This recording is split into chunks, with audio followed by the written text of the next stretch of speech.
नमस्कार दोस्तों। आज की वीडियो में आप देखेंगे SCMPS पावर सप्लाई के बारे में कुछ ऐसी बातें जो काफ़ी सीक्रेट है, क्योंकि इसे सीक्रेट ही कहेंगे क्योंकि मैंने देखा है कि अभी तक जो है यूट्यूब पे ये डिटेलिंग नहीं दी गई है। और मैं कुछ वीडियो बनाया था जो मैं अपने हिसाब से बताया था। कहने का मतलब ये है कि कुछ चीज़ें ऐसा है कि थ्योरिकल बताया जाता है, और थ्योरिकल में क्या है कि कुछ चीज़ें इतनी टिपिकल होती हैं कि हमारा जो माइंडसेट है उसे रीड नहीं कर पाता, क्योंकि हमको अपने हिसाब से जो सीखने की वो चीज़ें मतलब जो समझने की सीखने की बातें होती हैं वो हमको एक अलग जो लैंग्वेज होती है वो होना चाहिए। और वो जो थ्योरिकल होता है वो अपने हिसाब से वो उनके हिसाब से लिखा होता है जो इससे रिलेटेड काम किए हैं, यानी जिसके अनुसार बताया गया या जिसके अनुसार वो बुकें लिखी गई। अब यहाँ पे डिपेंड ये करता है कि हमारा माइंडसेट कैसा है। कि कोई चीज़ ऐसा होता है कि एक बेसिक होता है कि वो हर व्यक्ति समझ सकता है, वो चाहे लो लेवल का हो चाहे हाई लेवल का हो। और एक कुछ चीज़ें ऐसी होती हैं कि जो कि हाई लेवल की होती हैं, वो हाई लेवल मेंटल वाले ही उसे जो है रीड कर पाते हैं और समझ पाते हैं। लो लेवल वाले के ऊपर से वो निकल जाती है। तो कहने का मतलब ये है कि उसे आप बहुत इजी तरीके से समझें। जैसे मान लीजिए कोई कैपेसिटर है, आपसे पूछा गया कि हमारा कैपेसिटर जो पावर सप्लाई में वो कैसे काम करता है, या कहीं भी मान लीजिए कैपेसिटर लगा है तो उसका काम कैसा है। तो उसका काम जब आप देखेंगे तो उसके बारे में बहुत सारी चीज़ें क्लियर हो जाती है। जैसे यहाँ पर देखें, ये डायोड है, ये कैपेसिटर है, ये भी कैपेसिटर है, ये भी कैपेसिटर है। अब ये कैपेसिटर कौन सा है, ये कैपेसिटर कौन सा है, ये कैपेसिटर कौन सा है। तो ये मालूम है कि आपका एक जैसे मान लीजिए पोलर कैपेसिटर होता है, एक नॉन पोलर होता है। नॉन पोलर में क्या होता है कि उसमें पॉजिटिव नेगेटिव नहीं होता है। और पोलर कैपेसिटर में क्या होता है कि यहाँ पे जैसे ये प्लस हो जाएगा और यहाँ पे जो है ये माइनस हो जाएगा। अब इसमें क्या है कि जैसे ये इलेक्ट्रोलाइट कैपेसिटर है, तो इलेक्ट्रोलाइट में भी पोलर और नॉन पोलर दोनों आते हैं। ऐसे हमारा सिरामिक फिल्टर है PF, ये इसमें हमारा प्लस माइनस नहीं होता है। लेकिन ये जहाँ पे लगे हैं इनके काम अलग हो जाते हैं। जैसे यहाँ पर 2 PF लगे हैं, एक ये है एक ये है। अब इसका काम क्या है, इसके काम जो हैं अलग अलग हैं। ये इस रेक्टिफायर डायोड के ऊपर से लगा हुआ है ये, तो इसका काम क्या है। अब इसके काम को समझें एक एक करके। फिर ये जो हमारा ये लगा हुआ है PF, इसका काम क्या है। यानी दोनों PF हैं लेकिन दोनों के काम डिफरेंस हो जाएंगे। यहाँ पे देखिए कैसे, जिस जिस पर्पज़ से वो लगाया गया कहीं पे, मान लीजिए फ़िल्टर का काम है, ठीक है फ़िल्टर ही करेगा वो, लेकिन बाईपास का भी काम करता है। जैसा आपको मालूम होना चाहिए कि कोई भी कैपेसिटर अगर है तो वो AC को बाईपास करता है, DC को रोकता है। अब यहाँ पर देखें, कोई भी SCMPS पावर सप्लाई है उसकी जो है सेकेंडरी इनपुट, यानी ये इधर साइड में है, बीच में कोर लगे हैं, कार्बन कोर SCMPS की। और सेकेंडरी में हमारा जो आउटपुट वोल्टेज मिलता है, यहाँ से जो जनरेट किया जाता है वोल्टेज, वो आउटपुट में मिलता है। आउटपुट में मिलने वाली सप्लाई, जैसे कि हालांकि जो यहाँ से जनरेट की गई वही पल्स यहाँ पे मिलेगा, उसे हम DSO पे दिखाएंगे। अभी थोड़ा सा आप समझें इसे।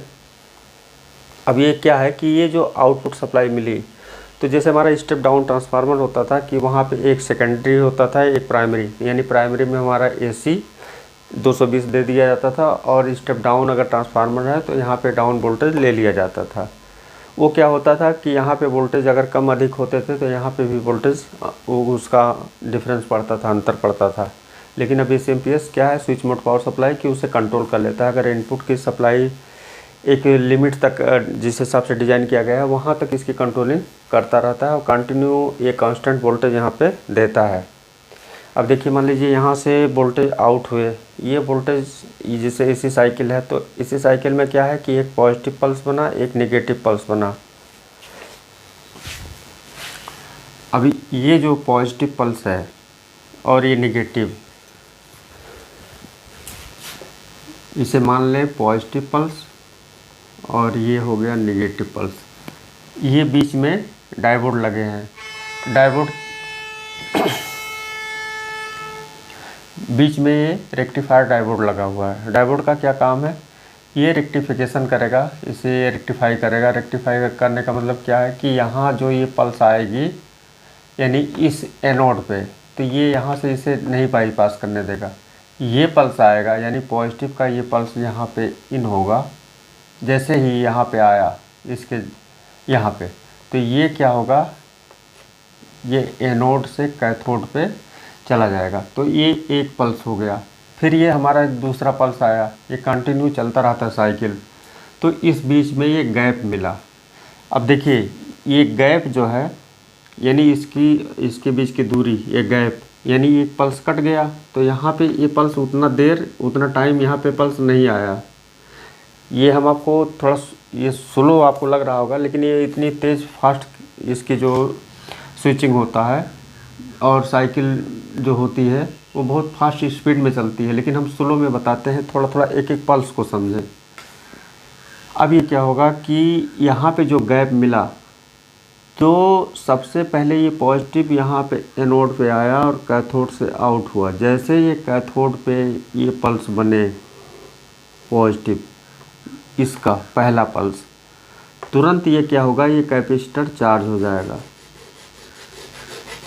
यानी चार्ज होके ये भर जाएगा एक टंकी की तरह। ये पावर पूरा इसमें, ये देख रहे हैं ये जो इंडिकेशन बना हुआ है, जैसे कोई चीज़ होता है ना स्टोर करने के लिए एनर्जी, तो कोई भी हमारा समझ लीजिए इस टाइप का अगर है प्लेट है या कुछ है, तो क्या है कि एक इंडिकेशन इससे समझ लें कि जैसे इसमें क्या है कि सारी ये जो एनर्जी इसे स्टोर कर लेगा इतने देर में, इतने सेकंड में, इतने साइकिल पे।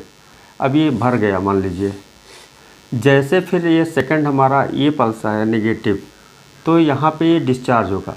यानी जब ये था पल्स तो ये हमारा चार्ज हो रहा था, यानी ये एक काम कर रहा था कि एक तो सप्लाई दे रही थी और एक दूसरा यहाँ पे ये भर रहा था। फिर जैसे खाली आया तो ये क्या होगा, उस समय डिस्चार्ज होगा। यानी ये जो चार्ज है ये क्या होगा, यहाँ पे जैसे ये ऐसे भरना स्टार्ट करेगा, यहाँ से ये जितनी एनर्जी है ये इस जगह को इसे भर देगा, और यहाँ पे ऐसे ये एक सीधी रेखा, अभी जैसे डीसी है तो ये ऐसे, अब यहाँ पे जो खाली था ये यहाँ भरने का काम इस कैपेसिटर के द्वारा हुआ है। ये अब ये गैप आपका ऐसे भर गया।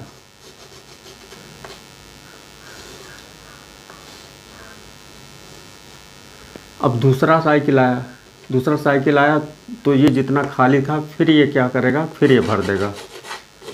अब ये फिर भर गया ये, और ये पावर के ऊपर होता है। जो वोल्टेज यहाँ से जनरेट हो रहा है, जितनी वोल्टेज की ज़रूरत है, जैसे हमारा 12 वोल्ट है तो 12 वोल्ट के हिसाब से ही इस कैपेसिटर की कैपेसिटी भी रखी जाती है। यानी इसकी जो पावर स्टोरेज यानी जो एनर्जी को स्टोर करने की जो कैपेसिटी होती है इसी के अनुसार रखा जाता है। ये नहीं कि इसको इतना बड़ा कर दिया जाए, क्योंकि सेम मैचिंग होता है। वहाँ पे डिपेंड करता है इस डायोड की कैपेसिटी और इसकी एम्पियर और इसके वोल्टेज सबको देखकर उतने एमएफडी के कैपेसिटर यूज किए जाते हैं।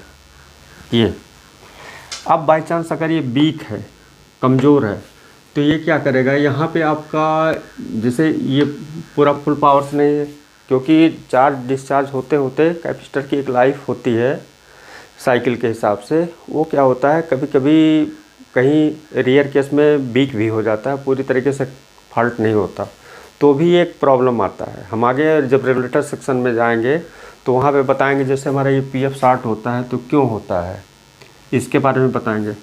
तो देखिए ये क्या है कि यहाँ पे अगर ये कैपेसिटर वीक है तो ये यहाँ पे ऐसे क्या करेगा, ये मान लीजिए इतना कमज़ोर है, ये पूरा नहीं भरेगा।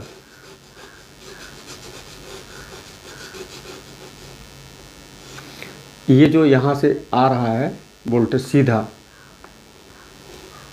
ऐसे, अब इसको आना चाहिए यहाँ पे ऐसे, बिल्कुल डीसी सीधा होता है ऐसे डीसी। अब बीच में ये जो गैप है तो इस कैपेसिटर का फॉल्ट है।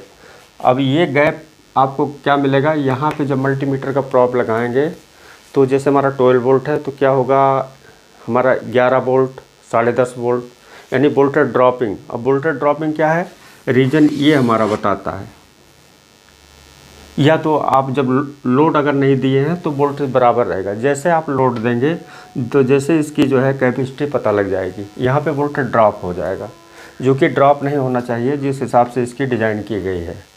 तो ये कैपेसिटर का आप फंक्शन समझ गए होंगे, और हम आगे अभी और रिपीट करेंगे, बताएंगे इसका, जैसे इसके आगे रेगुलेशन में चलेंगे। अब दूसरी बात आती है, ये जो हमारा कैपेसिटर लगा हुआ है इस डायोड के सेफ्टी के लिए लगा है, क्योंकि कभी कभी झटके से अगर मान लीजिए इसे सर्ज कैपेसिटर बोलते हैं, तो ये क्या है कि जैसे यहाँ पे किसी अचानक झटके से जो वोल्टेज आई, क्योंकि कोई भी डायोड है एक फ्रिक्वेंसी के हिसाब से वो रेक्टिफिकेशन करता है कि जैसे जैसे उसमें साइकिल इन होती है और उसे जो थोड़ा सा टाइम होता है स्विचिंग का, कि एक पल्स गया तो फिर दूसरा पल्स गया, फिर एक पल्स गया, फिर दूसरा पल्स गया, अचानक किसी कारण से अगर फ्रिक्वेंसी बढ़ गई 1-2 पल्स 3 पल्स का, और उसमें जो है एक थोड़ा सा वोल्टेज यहाँ पे डिफरेंस हुआ यानी इसके हिसाब से, तो ये क्या करेगा, इस डायोड को बचाने के लिए इस पल्स को आउट कर देगा, बाईपास कर देगा। कहाँ पे, यहाँ पे कैथोड पे, और जैसे ये पल्स कैथोड पे आएगा ये ग्राउंड हो जाएगा इससे, इस पीएफ से। तो हाई फ्रिक्वेंसी को ये क्या करेगा, ग्राउंड कर देगा कैपेसिटर। तो यहाँ पे फिर वो चीज़ें नॉर्मल यानी डायोड बच जाएगा फॉल्ट होने से। इसमें क्या होता है कि कभी कभी ये फॉल्ट होते हैं तो लोग निकाल कर फेंक देते हैं, या कभी कभी इस साथ में जो है डायोड भी फॉल्ट हो जाते हैं, या डायोड अगर फॉल्ट है तो कभी कभी ये ओपन भी हो जाता है। अगर बार बार हमारा डायोड फॉल्ट हो जाता है तो उस पर लगा हुआ सर्ज कैपेसिटर को आप चेक करें, ये नहीं कि शॉर्टिंग होता है, कभी कभी ये ओपन भी हो जाते हैं। तो हाँ, जब बार बार फॉल्ट आने से ये क्लियर हो जाता है कि हमारा कैपेसिटर हो सकता है फॉल्ट हो, तो यहाँ पे इसे बदल दें, चेंज कर दें, उससे ये सेफ़ रहेगा। फिर हम इसके आगे बताते हैं आपको ये जो पीएफ हैं ये क्यों शॉर्ट होते हैं और शॉर्टिंग का क्या रीज़न है। तो आज की वीडियो में बस इतना ही, मिलते हैं नेक्स्ट वीडियो में एक नए टॉपिक के साथ। थैंक यू दोस्तों।